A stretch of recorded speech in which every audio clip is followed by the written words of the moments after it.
Assalamualaikum warahmatullahi wabarakatuh. Kembali lagi di channel Berita Horor. Untuk kisah kali ini saya akan membawakan sebuah cerita yang berjudul Pendakian Terakhir di Gunung Salak. Sebelum kita lanjut ke ceritanya, tekan dulu tombol like video ini dan jangan lupa tekan juga tombol subscribe channel ini. Nyalakan juga lonceng notifikasinya agar tidak ketinggalan cerita-cerita lainnya. Dan seperti apa untuk kisah kali ini? Langsung saja kita masuk ke ceritanya.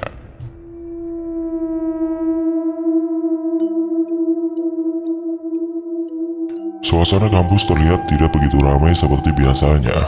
Maklum, ujian akhir semester telah berlalu. Para mahasiswa yang datang ke kampus di saat-saat seperti ini hanyalah mereka yang berada di tahap akhir untuk bimbingan skripsi atau urusan administratif lainnya. Sepasang kekasih tampak menikmati hidangan di depan mereka. Sesekali mereka saling menyuap makanan, membuat beberapa mahasiswa lain yang berada di situ menatap iri dengan kemesraan yang ditampilkan. Mau tambah lagi? Tawar Edo dengan lembut saat isi piring tandas. Aku sih udah kenyang, kalau kamu mau, tambah saja. Rasti mengambil tisu dan membersihkan noda makanan di sudut bibir kekasihnya itu. Cie, public display affection. Dunia serasa milik berdua, yang lain cuma mengontrak. Edo dan Rasti menoleh ke arah sumber suara cempreng tersebut. Tiga pemuda dengan gaya kasual kekinian menuju ke arah meja tempat mereka duduk. Rido, si pemilik suara cempreng, langsung mengambil tempat di samping Rasti. Ia menyambar gelas berisi minuman dingin di atas meja dan menghabiskannya dalam beberapa tegukan. Itu minumanku, saya enak saja ngambil punya orang. Sana beliin gantinya, protes Rasti. Firman dan Robi hanya tertawa kecil melihat wajah Rasti yang kusut, berbanding terbalik dengan Rido yang kini nyengir bahagia karena dagangnya terpuaskan. Kebiasaan kamu ya Rido, beli sendiri kak, ujar Firman. Kenapa malah pada ributin minuman sih? Lagi di kantin ini loh, Edo memperingatkan. Lah iya, daripada bahas minuman, lebih baik kita bahas yang lain. Gimana kalau liburan kali ini kita mendaki gunung? Usul Robi. Gak ada hal lain yang lebih menarik itu. Masa iya kali ini mendaki gunung lagi? Aku gak bisa ikut dong. Bisa gak sih kali ini kamu batal ikut saja sayang? Rajuk Rasti. Liburan semester lalu ia habiskan seorang diri karena Edo dan teman-temannya pergi mendaki salah satu gunung yang cukup terkenal untuk ditaklukkan. Mendaki gunung itu asik loh Ras. Kenapa kamu gak coba aja? Firman memberi ide. Wah boleh tuh. Ayolah sayang, kali ini kamu ikut yuk, daripada gabut gak ada aku, pujuk Edo. Ia sangat berharap bahwa suatu saat bisa mendaki gunung bersama Rasti. Cuma sampai saat ini, sulit sekali membuat Rasti mengabulkan permintaannya. Masa iya aku cewek sendirian? Males ah, Rasti menolak. Gimana kalau aku ajak adikku? Kamu kenal sama Mia kan? Kali ini Firman bersuara lagi. Ia merasa kasihan pada Edo yang mulai kebingungan menghadapi kekeras kepalaan Rasti. Nah itu ada temennya. Lagian kamu kenapa sih Ras? Kayak baru kenal kita-kita saja, ucap Edo yang kini sibuk menghabiskan gorengan. Mau ya sayang, aku jamin kamu pasti bakal suka dan ketagihan, rayu Edo dengan manisnya. Rasti mengembuskan nafas tanda dilema. Setelah beberapa menit mereka terdiam, Rasti akhirnya mengangguk. Ya deh ya, aku ikut kali ini. Minta nomornya Mia dong. Rasti menyodorkan ponsel pada Firman. Gitu kan asik. Kamu sama Mia bisa di bagian mengurus perbekalan dan masak nanti. Jadi kali ini kita kemana nih? Tanya Robi. Berhubung ini kali pertama Rasti mendaki, bagaimana kalau kita ke gunung yang dekat-dekat sini saja? Ada ide? Rido menimpali sambil menjilati jarinya yang belepotan minyak. Rasti mengernyit jijik melihat kelakuannya. Gunung Salak aja deh yuk, cetus Edo setelah berpikir beberapa saat. Pilihan yang bagus bro, yang lain gimana? Robi meminta pendapat. Aku ikut saja lah, aku sama Rido juga baru pertama kali ini kan? Saud Firman setuju. Oke deal, Gunung Salak ya, kita berangkat 3 hari lagi. Soalnya aku sama Rasti harus siapkan perlengkapan dia. Kalau kalian berdua gimana? Sudah beli perlengkapan belum? Tanya Edo pada Firman dan Rido. Kan sudah dibilang tadi, ini kali pertama kita. Mana tahu lah apa saja yang harus dibeli untuk dibawa nanti. Jawab Rido sedikit kesal. Sebenarnya dia lebih kesal karena gorengannya sudah ludes, tapi perutnya belum kenyang. Kalau begitu nanti kita ketemu di toko perlengkapan saja. Sekalian nanti aku ajak Mia, biar bisa akrab sama Rasti dulu. Ucap Firman menengahi. Jam 5 ya, jangan telat. Pungkas Rasti, mengakhiri percakapan mereka siang itu. Keesokan harinya, pukul 9 pagi, keenam anak muda tersebut telah siap di kaki Gunung Salak dengan mengambil rute Cimelati. Edo telah mendaftarkan mereka dengan memilih tipe reguler di website khusus, sehingga mereka hanya perlu men-scan kode QR di pusat informasi. Ada juga beberapa prosedur yang harus mereka lewati sebelum memulai pendakian. Saya pastikan lagi ya, Edo 22 tahun, Firman 23 tahun, Robby 23 tahun, Rasti 21 tahun, Rido 21 tahun, Mia 20 tahun. Kalian semua mahasiswa ya? Tidak butuh pemandu kan? Siapa leadernya? Tanya petugas. Saya dan Robby pak, sahut Edo. Sudah ada pengalaman sebelumnya ya? Baiklah, saya akan memberi beberapa petunjuknya sekarang, khususnya bagi pemula. Petugas memulai safety talk sebelum melepas mereka untuk memulai pendakian. Mereka berjalan berurutan. Robby paling depan, disusul oleh Rido, Firman, Mia, Rasti, dan Edo sebagai pertahanan belakang. Udara pagi yang sejuk membuat mereka bersemangat menapaki jalur yang ada. Setelah menempuh perjalanan sekitar 90 menit, dengan rute yang belum terlalu menantang, mereka pun tiba di pos 1. Kita udah di pos 1 nih, gimana? Mau langsung lanjut? Tawar Robby. Menurutku sebaiknya langsung saja Rob, mumpung kita masih seger, jawab Firman. Mereka pun melanjutkan perjalanan. Keindahan yang ditawarkan alam sekitar membuat Rasti dan Mia tidak berhenti memotret setiap objek atau pemandangan yang menarik di mata mereka. Perjalanan dari pos 1 menuju ke pos 2 mulai sedikit menantang. Akar-akar menjalar, tanah licin yang mulai menanjak, dan juga pohon tumbang yang menghalangi jalan, menjadi tantangan tersendiri bagi mereka. Sesampainya di pos 2, mereka memutuskan untuk istirahat sejenak, meluruskan kaki yang terasa pegal. Lanjut yuk, udah lebih dari 40 menit nih kita istirahat, ajak Edo pada yang lain. Kaki aku masih pegel sayang, 10 menit lagi aja ya, pujuk Rasti. Yaudah, 10 menit lagi kita lanjut guys. Setelah beristirahat hampir selama 1 jam, mereka melanjutkan perjalanan. Rasti dan Mia menekuk ludah, melihat trek yang semakin membuat lelah hanya dengan melihatnya saja. Jalanan menanjak, dihiasi akar-akar yang bisa saja membuat tersandung jika tidak hati-hati. Belum lagi tanahnya terlihat licin. Untuk pemula seperti keempat orang lainnya, trek menuju pos 3 terasa mulai semakin sulit. Untung saja jaraknya tidak terlalu jauh. Waktu yang dibutuhkan untuk dari pos 2 sampai ke pos 3 juga tidak terlalu lama. Nah, kita udah sampai nih di pos 3. Langsung lanjut ya. Dari tadi banyak banget istirahatnya. Kalau gini terus bisa-bisa nyampainya kesorean. Ini Gunung Salak cuy. Sore saja suasananya itu udah gelap dan berkabut. Apalagi kalau hujan. Seru Robby. Ayo, semangat semuanya. Dari pos 3 ini petualangan baru dimulai. Medan emang makin sulit, tapi sedikit lagi kita sampai puncak. Edo memberi semangat kepada teman-temannya. Sedikit lagi apanya? Ini udah jauh banget tapi nggak sampai-sampai juga. Keluh Rasti dengan wajah dilipat kesal. Harusnya sih kalau nggak ada halangan, 1,5 jam sudah sampai. Robby sambil melihat arloji yang melingkar di tangannya. Itu sih lama, ketus Rasti. Rasti mempercepat langkah, kakinya dihentak kesal. Ada rasa sesal karena ikut dalam perjalanan kali ini. Seharusnya dia ada di kamar, di atas ranjang empuknya, bukan di atas Gunung Salak. Kabar dong sayang. Namun akibat tanah yang licin dan menanjak, juga akar-akar yang rapat, Rasti jadi kehilangan keseimbangan. Tubuhnya terhuyung dan jatuh dengan posisi salah satu kakinya terlipat. Sayang, Edo bergegas menghampiri kekasihnya yang kini meringis kesakitan. Anggota lain pun berhenti sejenak akibat teriakan Edo.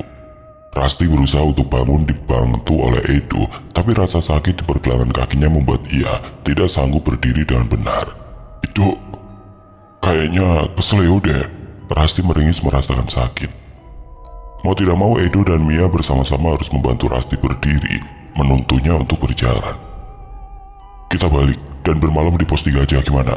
Lagi pula keadaan Rasti seperti ini bisa menyulitkan dan memperlambat perjalanan kita. Langitnya juga mendung. Takutnya hujan. putus Edo. Semua mengangguk setuju. Bukan hanya itu saja, mereka sudah mulai merasa lapar, butuh asupan untuk mengembalikan energi yang hilang karena siangnya tidak sempat makan siang. Mereka kembali turun menuju pos 3 yang masih belum jauh mereka tinggalkan. Di sana mereka bergotong royong mengerjakan tugas masing-masing. Waktu menunjukkan pukul 3:30 sore. Karena kaki Rasti terkilir, akhirnya tugasnya digantikan oleh Rido yang membantu Mia memasak. Sementara Firman, Robby, dan Edo bertugas mendirikan tenda di sana. Rasa lelah dan lapar membuat mereka menghabiskan makanan dengan cepat. Robby menginstruksikan kepada mereka untuk segera beristirahat, agar lebih segar untuk melanjutkan perjalanan esok. Tak mungkin melanjutkan perjalanan sekarang, hujan memang tidak jadi turun. Namun kabut mendadak begitu tebal hingga jarak pandang mereka terganggu. Itu cukup membahayakan bagi para pendaki. Matahari sepenuhnya lenyap di telat malam. Keenamnya sudah berada di 2 tenda berbeda. Rasti akan tidur bersama Mia, sementara Edo dan 3 kawannya tidur berempat di tenda yang lebih besar. Sunyi, hanya ada suara angin bergemuruh serta hewan penghuni gunung yang menjadi nyanyian pengantar tidur. Rasa lelah yang menjalar usai mendaki hingga sampai di pos 3, mereka balaskan dengan tidur yang lelap. Namun salah satu dari mereka masih terjaga karena demam. Rasti yang kakinya cedera kini mendadak demam. Gadis itu menggigil kedinginan di balik selimut yang membungkus tubuhnya, tetapi itu tidak cukup menghangatkan. Gigi-giginya bergemeretak dan membuat Mia yang dari beberapa jam lalu sudah tidur akhirnya terbangun. "Kak Ras, kamu kenapa? Kakak baik-baik saja kan?" Mia menyentuh tangan Rasti dan langsung tersentak kaget karena panasnya yang begitu tinggi. Ia menjadi panik dan mencoba untuk menyentuh dahi Rasti yang suhunya malah lebih tinggi. Dingin banget," keluh Rasti dengan bibir bergetar. Mia melihat jam di ponselnya, menunjukkan waktu sudah tengah malam. Di luar tenda terdengar tiupan angin yang kian bergemuruh, membangkitkan rasa tidak nyaman dalam dadanya. Karena tidak berani keluar tenda, Mia memilih memanggil kakaknya yang ada di tenda sebelah untuk datang bersama yang lainnya. Tidak lama usai panggilan itu, keempatnya datang dan ikut memeriksa kondisi Rasti yang terlihat lemas. "Rasti, kenapa, Mi?" Edo menyerobot masuk tanpa permisi, memeriksa Rasti secara langsung. Gadis itu mengerang kedinginan. Edo langsung merapatkan selimut dan tubuh Rasti sebelum ia mendekapnya erat. "Sepertinya dia demam, Kak. Coba periksa, ada obat pereda demam gak? Perasaan kita bawa beberapa jenis obat-obatan." Rido segera menuju ke tendanya mencari barang yang dimaksud. Ia kembali dengan membawakan paracetamol. Malam itu semuanya menjaga Rasti. Mereka bergantian berjaga hingga kondisi Rasti sedikit membaik. Di luar api masih menyala. Kedua kawan Edo kebagian jaga di luar, mulai kepikiran soal perjalanan esok. Apakah akan berjalan lancar melihat salah satu dari mereka berkendala sakit? "Woi, gimana nih besok? Bakal lanjut gak kita?" tanya Rido pada Firman. Edo keluar kala keduanya membicarakan hal tersebut. Sebenarnya pemuda itu mengerti dan tahu apa yang sedang kedua temannya resahkan dari tadi. "Kalian tidur aja, biar aku yang jaga di sini. Perjalanan besok pagi bakal terasa panjang dan melelahkan, karena medannya pasti semakin menantang dan dari sebelumnya. Jadi kalian harus stok tenaga. Soal Rasti mungkin dia nggak bisa ikut lanjut dulu, karena kondisinya nggak memungkinkan. Aku bakal tetap di sini sama Rasti." Pancaran mata Edo terlihat lelah dan sedih. Namun mau bagaimana lagi, memaksakan Rasti pergi melanjutkan perjalanan sangatlah tidak mungkin. Meninggalkannya sendiri pun tidak mungkin. Keputusan terakhir, 3 kawan Edo setuju meski dengan berat hati harus meninggalkan keduanya di sana. Mereka segera melanjutkan tidurnya, sementara Edo berjaga semalaman. Kalau demam Rasti terjadi, dia akan sigap menangani. Untungnya hingga menjelang subuh apa yang ditakutkan Edo sama sekali tidak terjadi. Rasti tidur cukup nyenyak, meski saat ia periksa demamnya belum benar-benar sembuh. Keesokan paginya, "Selamat pagi," sapa Edo dengan suara yang masih sengau. Semua mata tertuju padanya, tetapi Edo malah mencari satu sosok yang ia khawatirkan. Rasti sedang duduk di balut selimut di tenda yang terbuka. "Nyenyak tidurmu, Dok. Tidur kayak kebu, jam 9 baru bangun." Ledek Rido yang tengah bersiap dengan ranselnya, dan ternyata 3 lainnya pun sama-sama kompak. "Yan, kalian yang nambahin selimut aku. Iyalah, siapa lagi? Demit. Rido berkelakar dan mengiringinya dengan tawa. Spontan Edo bangkit dan menepuk bahu Robby. Kalau ngomong jangan sembarangan. Robby masih terkekeh. Dia baru berhenti setelah Firman menyikutnya. Iya sorry, lagian kamu sampai meringkuk gitu di dekat pintu tenda yang kebuka. Subuh-subuh tadi ku bagi selimut tambahan, Rido menjelaskan. Walau Edo kesal, dia tetap berusaha untuk tenang. Kelihatannya kalian udah bersiap berangkat nih. Iya, kita udah ngobrol sama Rasti yang semalam kamu ngomongin itu. Rasti udah setuju, jadi kalian di sini saja tunggu kami kembali. Firman nimbrung. Dia terlihat lebih prima kali ini daripada kemarin sore yang melelahkan. Edo setuju dan mendekati Rasti lalu menanyakan kondisinya sembari menyentuh dahi yang semalam begitu panas. Kebucinan Edo benar-benar menjadi pemandangan yang menggelikan bagi para jomblo yang sedang memelototin gerak-gerik mereka. Mari, kita bongkar tendanya satu ya. Kalian di sini hati-hati, selagi kami pergi, jangan berbuat macam-macam. Ingat, Firman si paling religius mengingatkan. Iya, Edo menjawab sesingkatnya. Jangan lupa dimakan sarapannya. Tuh, udah kami jatahin buat yang baru bangun tidur. Firman, Rido, Mia, dan Robby pun berpamitan pada Edo untuk menuju ke pos 4. Tempat jam 9.30 mereka pergi dengan perasaan berat. Sudah lama mereka berjalan tetapi tidak kunjung sampai di pos tujuan. Padahal menurut Robby seharusnya mereka bisa sampai ke pos 4 dalam waktu 90-110 menit saja. Rasa bingung, lelah, emosi bertumpuk menjadi satu. Stop deh Rob, kayaknya kita cuma muter-muter aja dari tadi. Firman yang sudah sangat lelah sudah tidak bisa berpikir jernih lagi. Mana mungkin kita jalan sesuai track kok. Jangan raguin aku deh, sangga Robby. Lah buktinya kita nggak sampai-sampai Rob. Yang bener dong kalau ngasih arahan. Jangan malah bawa muter-muter nggak jelas. Yang ada, ntar malah nyasar. Sambung Firman lagi. Jika bukan karena Mia yang segera menarik lengan Firman, mungkin emosi Firman akan meluap kemana-mana. Dan untungnya, Robby menghadapinya dengan kepala dingin. Tidak hanya Firman saja yang kesal rupanya, tetapi Robby dan yang lainnya juga. Sementara untuk meredakan dahaga serta memulihkan sedikit tenaga, mereka beristirahat sejenak. Setelah merasa cukup tenang, barulah semua melanjutkan kembali perjalanan. Namun bukannya sampai ke pos 4, justru mereka tetap kembali ke tempat semula, di titik pohon besar yang tumbang. Dari siang hingga sore menjelang senja, mereka tetap tidak bisa keluar dari situasi terjebak itu. Suasana sekitar mulai gelap, kabut tebal lagi-lagi mulai turun, menutup jarak pandang. Bayang-bayang pohon besar yang berbaris seolah menatap mereka yang kebingungan dengan mengejek. Akar-akar yang rapat, jalan menanjak, berbatu dan licin, membuat Mia berkali-kali jatuh tersungkur. Belum lagi pohon tumbang yang seolah memblokade jalan mereka. Mia lelah, takut, lapar, menangis tidak tahan melanjutkan perjalanan. Aku rasa benar kata Kak Firman, kita semua tersesat. Gimana kalau kita nggak bisa pulang? Aku takut, rengek Mia. Weh, jangan ngomong sembarangan dong. Rido yang dari tadi diam buka suara dengan nada yang setengah meninggi. Firman selaku kakak Mia tersulut emosi dan sekilas saja hanya menyambar kerah baju Rido. Rasa emosi yang tidak terbendung itu membuat pikiran Firman tidak terkendali. Mia terkejut dan menghentikan tangisnya. Mendadak suasana menjadi menegangkan. Kalian kenapa sih? Sabar, tenang. Untungnya Robby segera melerai. Di saat begini kita harus berpikir jernih. Jangan takut, jangan sampai perasaan emosi bikin kita nggak nemuin jalan keluar. Dengar, daripada kita cemas gak karuan, lebih baik kita istirahat di sini saja dulu. Udah hampir jam 3 sore nih, selanjutnya kita merenung. Sekiranya tadi kita ada salah kata atau sikap, sebaiknya segera pikirkan, lalu berdoa. Bener Kak, sebaiknya kita lakukan apa yang Kak Robby bilang. Aku juga mau istirahat, karena kakiku benar-benar udah gak kuat di bawah jalan. Menghapus air mata yang bercampur dengan keringatnya, dia berjalan lebih dulu, mendahului Firman, lalu meletakkan tas besarnya di bawah pohon. Dek, kamu haid? Tanya Firman saat melihat celana abu muda Mia mulai berubah warna jadi kemerahan di bagian belakang.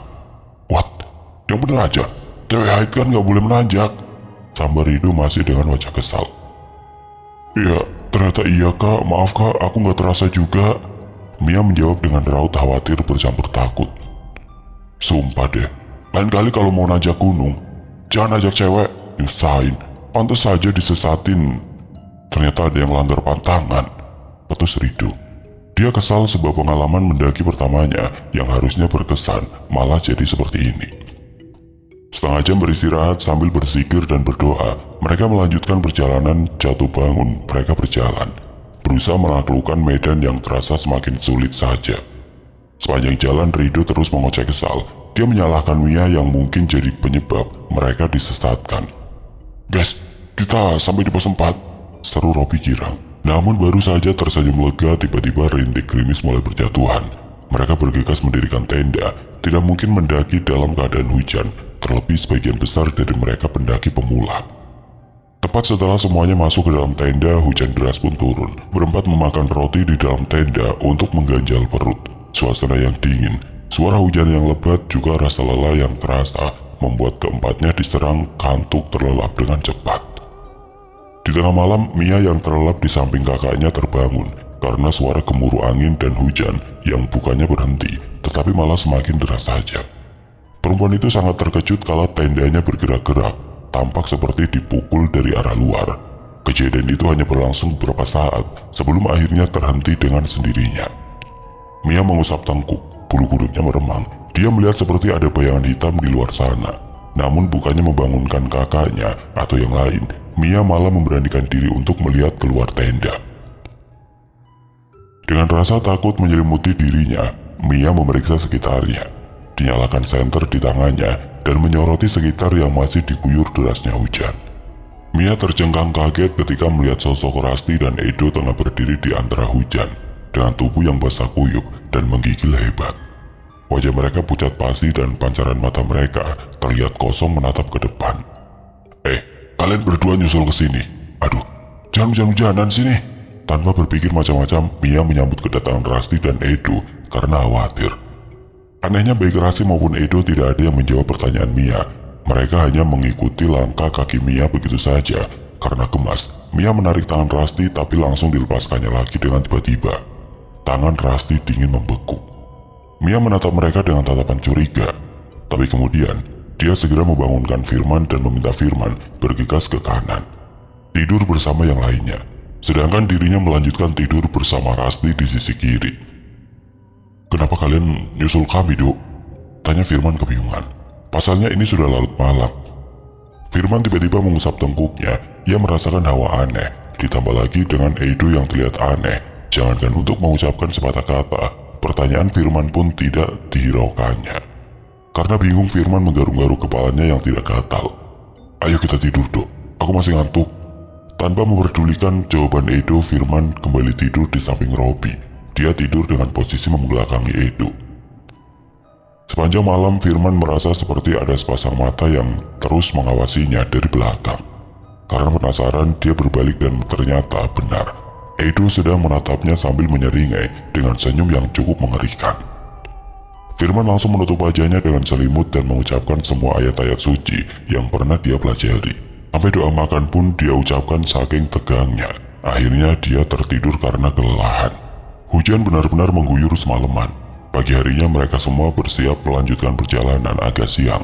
Niatnya agar tanah yang becek setidaknya sedikit lebih kering karena terkena cahaya matahari. Tepat pukul 10 pagi semua tengah bersiap untuk melanjutkan perjalanan yang sempat tertunda. Beberapa kali Robby bertanya pada Edo, namun sayangnya tidak ada satupun pertanyaan Robby yang digubris Edo. Sikap aneh sepasang kekasih itu benar-benar membuat peserta yang lain kebingungan dan bertanya-tanya. Tapi jangankan mendapat jawaban, pandangan mata Edo dan Rasti seperti tidak ada cahaya kehidupan di sana. "Kak Rasti." Mia menepuk pundak Rasti, namun hanya wajah datar yang terlihat. "Sudahlah, Mi, mungkin mereka lagi bertengkar, jadi mogok bicara," bisik Firman. Tapi Kak, nggak baik mencampuri urusan orang lain. Mereka cuma butuh waktu aja," ujar Firman. Sebenarnya Firman juga ingin menginterogasi mereka, tapi dia mencoba untuk menahan diri. Mana mungkin mereka bisa sampai ke tempat ini dalam keadaan cuaca hujan dan malam hari. Namun demi menjaga perasaan kawannya, Firman memutuskan untuk tidak mempertanyakan hal itu. Tidak ingin ambil pusing, akhirnya mereka memutuskan untuk melanjutkan pendakian. Tidak ada satu orang pun yang bertanya, bagaimana Rasti dan Edo bisa sampai ke tempat itu, sedangkan mereka saja butuh waktu seharian untuk sampai ke tempat itu. Medan yang ditempuh mereka kali ini ternyata lebih sulit, ditambah dengan jalan licin akibat hujan lebat semalam. Robby si pemimpin jalan berkali-kali meminta pendapat Edo yang berada di posisi paling belakang. Dia bertanya tentang trek yang mereka lalui, sudah benar atau salah. Ia ingin memastikan bahwa kali ini mereka tidak tersesat seperti kemarin. Namun Edo seperti enggan untuk memberi tanggapan. Ia tidak menjawab satupun pertanyaan Robby.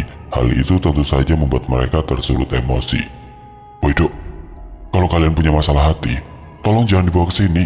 Turunkan ego kalian, kita sudah kelelahan mencari jalan keluar," umpat Robby sambil mengusap wajahnya dengan kesal. "Tenang Rob, tenang. Ayo kita istirahat di sini." Akhirnya mereka memutuskan untuk beristirahat. Sesekali mereka melihat ke sekeliling untuk mencari petunjuk berikutnya. Suara burung gagak seakan menertawakan mereka yang sedang lelah mencari arah. Sialnya di saat terik matahari masih bersinar, mereka semua seakan mendengar bisikan aneh. "Sudah mati." Bisikan itu terdengar lirih, namun cukup jelas di telinga. Suaranya serak, mampu membuat bulu kuduk berdiri serentak. Meski semua mendengar, tidak ada satupun dari mereka yang berani membuka mulut. Semua diam terpaku, hanya isyarat mata yang menunjukkan jika saat ini mereka dalam keadaan tidak baik-baik saja.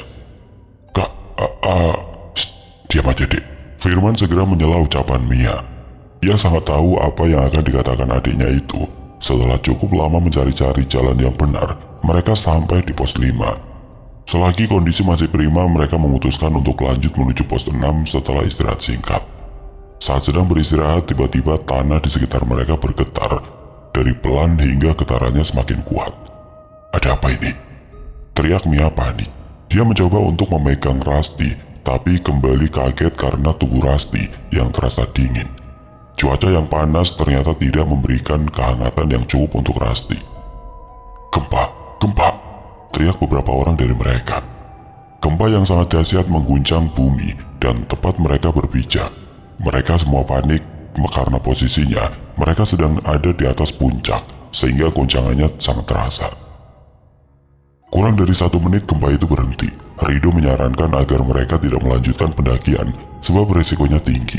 Dia sangat khawatir ada gempa susulan yang mengakibatkan tanah longsor. Mereka semua setuju dengan usulan Rido. Akhirnya saat itu juga mereka semua memutuskan untuk kembali turun dengan langkah tergesa. Baru saja sampai di pos 4, tiba-tiba hujan lebat mengguyur bumi. Dengan terburu-buru mereka semua kembali mendirikan tenda. Rencananya setelah hujan reda, mereka akan melanjutkan kembali perjalanan turun. Hari sudah menunjukkan waktu maghrib, namun hujan belum juga berhenti. Tidak ada yang bisa mereka lakukan selain menunggu esok hari untuk melanjutkan perjalanan. Di tengah suara guyuran hujan, tiba-tiba dari kejauhan terdengar suara gamelan. Awalnya suara itu pelan, makin lama semakin jelas terdengar dan mereka pun semakin dibuat kebingungan. Siapa yang bermain gamelan di atas gunung begini? Celetuk Robby yang langsung dicubit oleh Firman. Irama khas musik Jawa dengan tembang yang sangat terdengar jelas di indera pendengaran mereka semua. Mia yang penakut segera memeluk Rasti. Dia sudah tidak peduli lagi dengan tubuh Rasti yang terasa dingin. "Badan Kak Rasti kok dingin banget ya? Udah kayak mayat hidup." Bisikan aneh itu terdengar jelas di telinga Mia. Mia menjerit histeris menjauhkan diri dari Rasti. "Dek, kamu kenapa?" tanya Firman dengan panik. "Nggak usah takut, di sini nggak ada apa-apa. Suaranya jauh kok. Udah, sekarang mending istirahat ya," ujar Robby. Mia menolak. Ia bersikeras tidak mau tidur di samping Rasti. Hujan sudah reda, akhirnya Firman memutuskan mendirikan tenda sendiri dan menemani Mia tidur di tendanya. Sedangkan Rasti tidur di tenda bersama Edo, Robby, dan Rido. Tepat pukul 12 malam, alunan suara gamelan itu kembali terdengar. Namun kali ini hanya Robby, Rido, Firman, dan Mia yang mendengar. Sedangkan Rasti dan Edo mereka tampaknya tertidur pulas. Mereka semua berkumpul di depan tenda. Suara itu semakin lama jelas. Angin merembus, membawa bau amis yang sangat tajam masuk ke dalam indera penciuman mereka. Dengan segala keberanian, mereka semua memutuskan untuk mencari sumber suara dan aroma anjir menyeruak menusuk indera penciuman mereka. Ditambah lagi dengan bau busuk yang membuat mereka hampir mual dan hampir muntah. Namun tiba-tiba mereka berteriak histeris. Tangannya menunjuk ke arah pohon besar. Rido segera menyoroti pohon besar itu. Seketika mereka semua ikut menjerit. Terlihat sosok lelaki berkaos biru, namun anehnya kaos yang dikenakan penuh dengan darah segar. Sosok itu terlihat sangat menakutkan, lehernya terbalik. Badannya menghadap ke depan, tapi kepalanya menghadap ke belakang. Dia terus berjalan mendekati mereka, dengan langkah terseok-seok. Tangannya yang bengkok itu menjulur. Dia berlaku seakan ingin menunjukkan pada mereka bahwa tangan dan kakinya patah. Kembali mereka menjerit panik dan langsung berlari ke arah tenda. Namun sayang, nasib sial tidak ada di dalam kalender. Sebelum mereka sampai ke tenda, telinga mereka dikejutkan kembali dengan suara seorang wanita yang sedang menangis pilu. Dari balik tenda yang Edo dan Rusty tempati. Suaranya seperti merintih kesakitan dan memohon pertolongan. Tolong, dingin.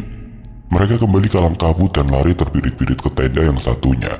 Tidak ayal beberapa dari mereka jatuh karena saling tarik dan dorong ingin masuk duluan ke dalam tenda kecil milik Firman.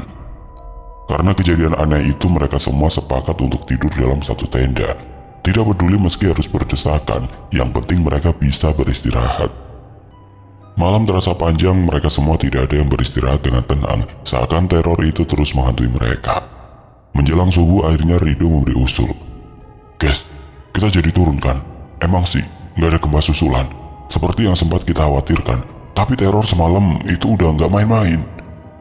Seumur hidup baru kali ini aku lihat yang begituan. Ih, serem amat, ujar Rido sambil bergidik. Mereka semua setuju dengan usulan itu, tanpa memikirkan pendakian tidak tuntas yang pasti mereka ingin segera pulang. Mereka berempat hanya fokus membereskan tenda mereka saja. Setelah semuanya rapi, mereka memutuskan untuk turun pagi itu juga. Robby berjalan paling depan, di posisi 2 ada Firman, diikuti Mia, Rido, serta Rusty dan Edo di bagian belakang. Pagi itu mereka sampai di pos 3, namun saat tiba di pos 3, mereka semua terkejut karena melihat tenda yang didirikan oleh Edo sebelumnya dibiarkan begitu saja. Robby menoleh ke belakang ingin menanyakan kenapa tenda itu dibiarkan begitu saja. Ternyata Edo dan Rusty sudah tidak ada. Mereka berempat memutuskan untuk melihat ke dalam tenda. Barangkali ada beberapa barang milik Rusty dan Edo yang tertinggal di sana. Namun betapa terkejutnya mereka saat mendapati Rusty terbujur kaku di dalam tenda dengan kondisi bagian tubuh bawahnya tanpa busana. Karas, Mia tidak sanggup melanjutkan kata-katanya. Pemandangan yang ia lihat sungguh mengguncangkan jiwa. Dengan tangan gemetar, Mia menutupi badan Rusty dengan jaket yang ia kenakan. Sepertinya dia udah meninggal sejak kemarin. Badannya udah kaku, ujar Firman. Air mata Mia tidak terbendung lagi. Ia menangis pilu di depan tubuh Rusty yang terbujur kaku. Apa maksudnya ini? Berarti yang sejak kemarin bareng kita itu... Mia menggantung ucapan. Mereka semua menitikkan air mata kesedihan. Mia tergugu di depan jenazah Rusty. Seluruh tubuhnya lunglai serasa tidak bertenaga ketika pemuda itu bergegas keluar tenda untuk mencari keberadaan Edo. Gimana bisa Edo meninggalkan Rusty dalam keadaan seperti ini? Rido berkata dengan geram. Ini bukan saatnya kita mempermasalahkan hal tersebut. Lebih baik kita fokus dulu cari Edo. Mereka berpencar ke area sekitar untuk mencari jejak Edo. Sejurus kemudian, terdengar teriakan Firman yang berada di bibir jurang. Robby dan Rido segera berlari menghampirinya. Mereka bertiga terbelalak menyaksikan apa yang terjadi. Di dasar jurang berbatu itu, ada sesosok pria berkaos biru sedang tergeletak mengenaskan. Posisinya begitu aneh, sepertinya tangan dan kakinya patah. Begitu juga dengan lehernya, yang lebih mengerikan, beberapa ekor kera sedang menduduki jasad pria itu. Hewan-hewan itu tampak menjilati darah lelaki itu dengan antusias. Rido mual seketika. Robby langsung menyeretnya menjauh dari tempat itu, sementara Firman kembali ke tenda untuk menjemput Mia. Mia yang masih linglung hanya bisa mengikuti langkah kakaknya dengan terseok-seok. Pikirannya hanya dipenuhi oleh Rusty dan musibah yang telah dialami teman mendakinya itu. Dengan penuh kengerian mereka kembali ke bawah. Satu-satunya yang ada di pikiran mereka saat ini adalah segera menjauh dari tempat itu dan melaporkan kejadian tersebut kepada pihak yang berwenang. Mereka bahkan tidak sadar bahwa mereka bisa mencapai pusat informasi dalam waktu sesingkat itu.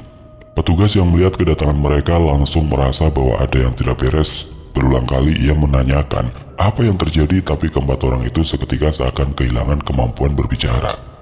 Di tengah semua kebingungan itu, Gestur dan raut wajah Mia tiba-tiba berubah.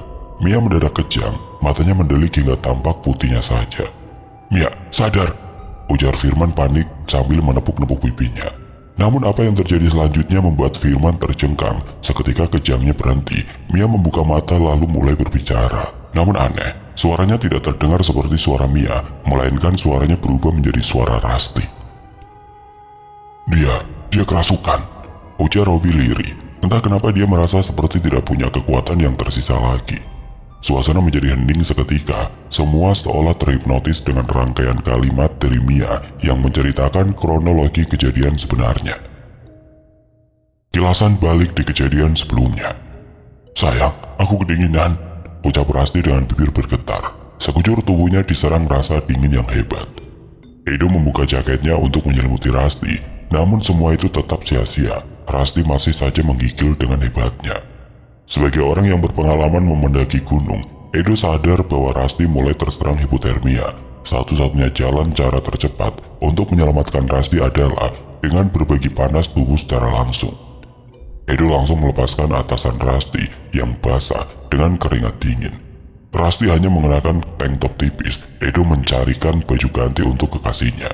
Namun terdengar rintihan Rasti, Edo malah berbalik memeluknya erat. Awalnya dia cuma berniat berusaha mengalirkan hawa panas tubuhnya melalui kulit mereka yang bersentuhan, juga memberikan ketenangan, berharap Rasti tahu kalau ada Edo di sampingnya dan semua akan baik-baik saja. Namun melihat deru nafas Rasti yang makin melemah, juga Rasti yang lemas tanpa daya, entah mengapa justru membangkitkan sesuatu dalam diri Edo. Dibutakan oleh nafsu, Edo bahkan tidak peduli pada kondisi Rasti yang mulai gawat. Edo mulai bergerak cepat, mencari apa yang dimau. Rasti menangis dalam diam. Dia bahkan tidak mampu melawan saat Edo merudah paksa dirinya. Jangankan melawan, bergerak dan bernapas pun dia kesulitan. Hasrat Edo yang terlanjur bergelora membuat dia seperti kesetanan. Dia bahkan tidak peduli dengan rintihan lirih dan dari bibir Rasti. Edo terus melampiaskan semua gelora asmara yang ada. Tepat setelah menuntaskan hasratnya, entah mengapa Edo tiba-tiba terlihat ketakutan. Dia ternyata melihat sosok wanita dengan lidah menjulur panjang hingga perut. Menampilkan senyum yang mengerikan, berdiri di sudut tenda sana. Dia menyeringai, dari mulutnya keluar darah merah kehitaman. Gigi-giginya yang hitam dan matanya yang merah menambah kesan horor yang ada. Tangan busuk itu terulur berusaha menggapai Edo. Edo yang panik langsung berlari ke arah luar dari tenda. Dia sampai lupa menarik celananya ke atas. Yang dia pikirkan hanyalah berlari sejauh mungkin dan menghindar dari makhluk mengerikan itu. "Tolong, tolong!" Edo berteriak sambil berlari, lalu jatuh terjerembab karena celananya yang belum dia kenakan secara sempurna, menghalangi kakinya untuk bergerak dengan cepat. Sekali-kali dia menoleh ke belakang seolah-olah ada makhluk tidak kasat mata itu terus melayang mengejarnya. "Tidak, jangan dekati aku!" jerit Edo sambil menjambak-jambak rambutnya karena frustasi. Ditariknya celana yang kedodoran dan berlari sambil menutup kedua muka dengan kedua tangannya. Karena berlari dengan kedua tangan yang menutup wajahnya, Edo tidak melihat jurang di depannya. Dalam hitungan detik, tubuhnya melayang dengan bebas dan berakhir di dasar jurang yang cukup dalam. Tubuh Mia kejang-kejang setelah menyampaikan tragedi yang dialami Rasti dan Edo. Bola matanya berputar-putar sebentar, lalu tubuhnya terkulai lemas. Firman yang tadinya tegang buru-buru menahan tubuh adiknya agar tidak terbentur.